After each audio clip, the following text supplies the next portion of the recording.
Everyone, আপনারা সবাই কেমন আছেন? আশা করি আল্লাহর অশেষ রহমতে খুব ভালো আছেন। আমিও আলহামদুলিল্লাহ ভালো আছি। তো আজকের রেসিপি কর্মজীবী মায়েদের জন্য বা যাদের হঠাৎ ভর্তা ভাত খেতে ইচ্ছে করে এক পাকে ভর্তা ভাত রান্না রেসিপি। তো এক পাকে রান্না করার জন্য আমি প্রথমে যেখানে চাল, ভাতের চাল 1 কাপ, এই যে এই কাপে 1 কাপ, এই যে কাপটাতে আমি পানি রেখে দিছি, 1 কাপ চাল ধুয়ে পরিষ্কার করে নিছি। আর এই 10টা সিমকে এই যেভাবে আঁশগুলি বের করে তারপর আমি ধুয়ে পরিষ্কার করে একটা কাঠির মধ্যে গেঁথে রাখছি। আর এখানে 100 গ্রাম মসুর ডাল ধুয়ে পরিষ্কার করে রাখছি, 2টা আলু, 4-5টা কাঁচামরিচ, 3-4টা রসুনের কোয়া। এই যে চালটার মধ্যে আমি এই 1 কাপের চালের মধ্যে আমি 2 কাপ পানি দিয়ে দিব। এই যে দিয়ে দিলাম, আরও 1 কাপ দিব, এই যে 2 কাপ পানি দিয়ে দিলাম। এখন চালটা তো মানে ধোয়ার পর একটু একসাথে জড়ো হয়ে আছে, চামচটা দিয়ে একটু নেড়ে দিলাম। আর যখন এই রান্নাটা করবেন চেষ্টা করবেন স্টিলের বাটিতে রান্না করার জন্যই, তাহলে ভালো হয়। আমি আরেকটা বাটি নিয়ে নিলাম, এখানে আমি এই যে মসুর ডালটাকে দিয়ে দিব। মসুর ডালটাতে দিব আমি 1/2 কাপ পানি, এই যে দিয়ে এটাকে একটু বসায় দিব। আর এই রান্নাটা কিন্তু সেকালের, আর এই কালে আমরা কিন্তু এগুলি এখন ট্রাই করি না, তো এগুলি মাঝে মধ্যে খাওয়া দরকার আছে। সকালবেলা অনেক সময় কিন্তু তাড়াহুড়ার মধ্যে এই রেসিপিটা করে নাস্তা খেয়ে নিতে পারেন। তো যাই হোক, এখন আমি রান্নাটা শুরু করব। এর জন্য এই যে প্রথমে লাগবে আমার একটা পাতিলে আমি এই যে 3 কাপ পানি দিয়ে দিছি। এখন এর মধ্যে প্রথমে আমি আলুটা দিয়ে দিব। বিসমিল্লাহির রহমানির রহিম। আমি এই পানির উপরে একটা ঝাঁঝরি বসাই দিব, এর মধ্যে দিয়ে দিব এখন আমি এই যে চালের বাটিটা। তো 1 পাকে রান্নাটা কিন্তু একেবারে সহজ।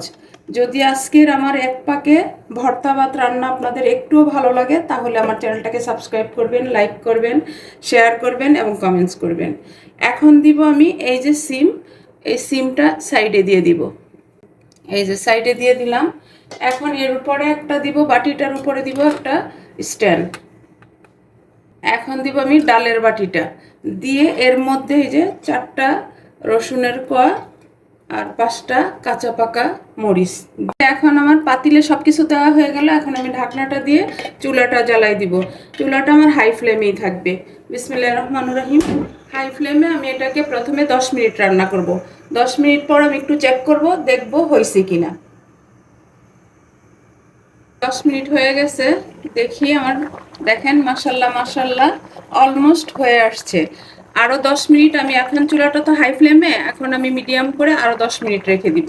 আর এই রান্নাটা কিন্তু একেবারে স্বাস্থ্যকর একটা রান্না। এই ভর্তা ভাত আমরা বসাই দিয়ে বাকি কাজগুলি ঘরে করে নিতে পারি, একেবারে সহজভাবেই কিন্তু আমরা এই ভর্তা ভাতটা খাইতে পারি, তাই না?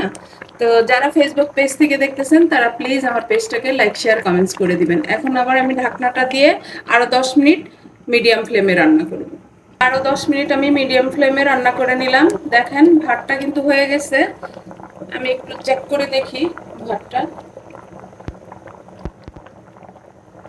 হ্যাঁ, হয়ে গেছে ভাত, শিম, আলু, ডাল সবকিছু সিদ্ধ হয়ে গেছে। এখন এটাকে আমি নামাই নিব। নামায় একটু ঠান্ডা করতে হবে, ভর্তা যেহেতু বানাতে হবে, ঠান্ডা করে ভর্তাগুলি আবার আপনাদের সাথে শেয়ার করতেছি। এই যে দেখেন আমার প্রিয় ভাই বোনেরা, হয়ে গেল আমার 1 পাকে ভর্তা ভাত রান্না করা রেডি। এখন আমি ভর্তাগুলি বানাবো। তো পুরোপুরি আমি ভর্তা বানানোটা শেয়ার করব না, কারণ ভর্তা আমরা সবাই বানাতে জানি, তাই না? এই যে এখন আমি প্রথমে এখানে আমি এই যে একেবারে ছোট যে পেঁয়াজগুলো, ওটা 10টা পেঁয়াজ নিছি, আর 1 মুঠো ধনেপাতা নিছি। আর সিম তো আপনারা জানেন, আলুও জানেন। আলুটা দেখেন একেবারে নরম হয়ে গেছে, আর ভাতটাও কিন্তু একেবারে ঝরঝরে হয়েছে। যাই হোক, এখন আমি ভর্তাগুলি আগে বানায় তারপর আমি আপনাদের সাথে শেয়ার করতেছি যে আমার আজকের 1 পাকে সেই কালের প্রিয় ভর্তা ভাত কীভাবে রান্না করলাম বা কেমন লাগলো। এখন আমি এগুলি সাইডে রেখে প্রথমে পেঁয়াজ আর ধনেপাতাটা মেখে নিব। আর পেঁয়াজ আর ধনেপাতারও একটা ভর্তা হবে, টোটালে আমার 4টা ভর্তা হবে। দেখেন একেবারে সহজ উপায়ে কিন্তু আমাদের ভর্তাগুলিও হয়ে গেল, ভাতও হয়ে গেল। আমরা যারা গৃহিণী আছি তাদের কিন্তু অনেক কাজ। আমি ঝালের জন্য 6টা শুকনো মরিচ টেলে নিছি, আর দিব স্বাদ মতো লবণ দিয়ে এখন প্রথমে এটাকে মাখাবো। মাখায়া বাকি ভর্তাগুলি আমি বানিয়ে নিব। আর আমরা এই ভর্তা ভাত এক পাকে রান্নাটা আমাদের বাংলাদেশে খুব কম হয় এখন, আগে হইতো, কিন্তু ওপার বাংলাতে এখনও হয়। এখন আমি সিম ভর্তাটা বানাবো। দেখেন সিমগুলা একেবারে সিদ্ধ হয়ে গেছে। আর এটা কিন্তু একেবারে স্বাস্থ্যকর একটা রেসিপি, আপনারা দুপুরে খেতে পারেন বা রাতেও খেতে পারেন। এই যে আমার সিমের ভর্তাটা হয়ে গেল। আর এই খাবারটা আমরা বিশেষ করে সকালের নাস্তায় একেবারে পারফেক্ট এই খাবারটা। আলুর ভর্তাটা হয়ে গেল, এই যে আমি এখানে রেখে দিলাম। দেখেন ডালগুলি একেবারে সিদ্ধ হয়ে গেছে, সুসিদ্ধ যাকে বলে। ডালের ভর্তাটা বানাবো। দেখেন মরিচগুলোও একেবারে সুসিদ্ধ হয়ে গেছে, রসুনগুলো দেখেন। এই যে সব কিছু একসাথে মিশাই নিলাম। ভর্তাগুলো বানানো হয়ে গেল। এখন এই যে ভাতের বাটিটা আমি এইভাবেই এখানে ঢেলে দিব, ঢেলে দিলাম। দেখেন মাশাআল্লাহ। তো দেখেন আজকে আমার সেই কালের নাস্তা এই কালে নিয়ে আসলাম, ভর্তা ভাত এক পাকে রান্না করা। তো আজকের এই ভর্তা ভাত এক পাকে রান্না করা যদি আপনাদের একটু ভালো লাগে তাহলে অবশ্যই আমাকে কমেন্টসে জানাবেন। আর ভাতটা কিন্তু একেবারে ঝরঝরে।